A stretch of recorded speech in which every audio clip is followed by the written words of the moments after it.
I think the next important note is just what happens in between the two games, which is the Padres opting to go with with Dylan Cease on short rest to start game 4.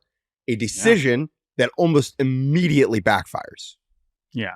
And Cease was throwing 100 in the first inning, but it wasn't working out. But by the way, this is against a planned Dodgers bullpen game. But we get another Mookie home run just in the top of the first here, and then we get an Ohtani RBI single, and that's the end of Dylan Cease's day.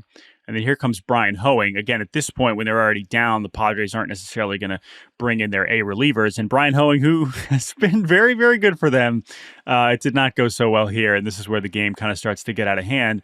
Meanwhile, the Dodgers are rolling out. I think it ended up being this. Ready? 8. I got it. Ready? 8 pitchers. Yeah. Brazier, Bonda, Kopech, Vesia, Phillips, Hudson, Trinan, Knack. Smells like a win to me. I mean, there it was. The shutout via 8 different pitchers that's just what happened here.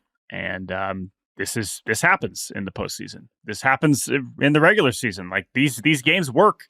It ain't pretty, but oftentimes they work. Sometimes they backfire spectacularly, right? Like it happened to Detroit in game 1 against the Cleveland, but oftentimes it works pretty well. Multiple things can be true. Is this strategy optimal? Yes. Do I want to watch 15 different pitchers appear? That's what happened in this game. Both sides combined. Yeah. 15 different pitchers appear in a postseason game. No. That is not entertaining. It is not thrilling. It is hard to follow.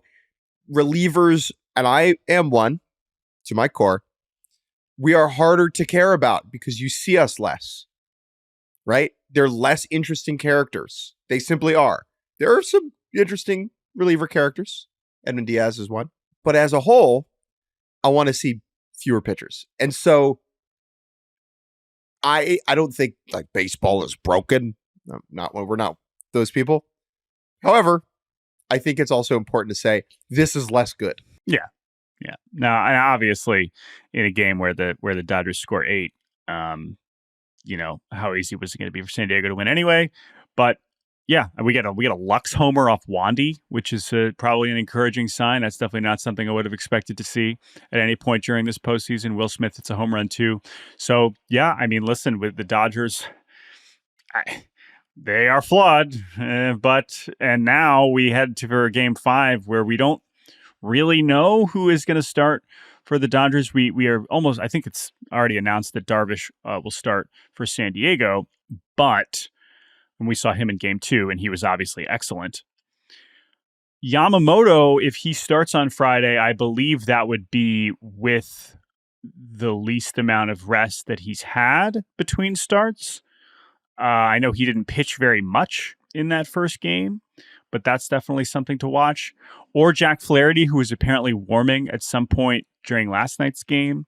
Again, there's a day between these two games here before we get to Friday, so maybe that factors into it. But presumably in this elimination game, most pitchers will be available, and they will use them in some order. So Yamamoto, of course, is the most interesting one there.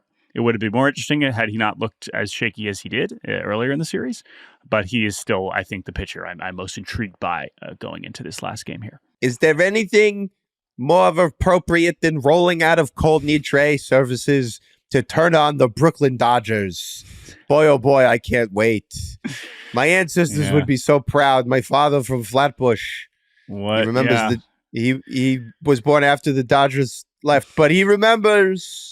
Well, let me tell you, those are our quote unquote ancestors.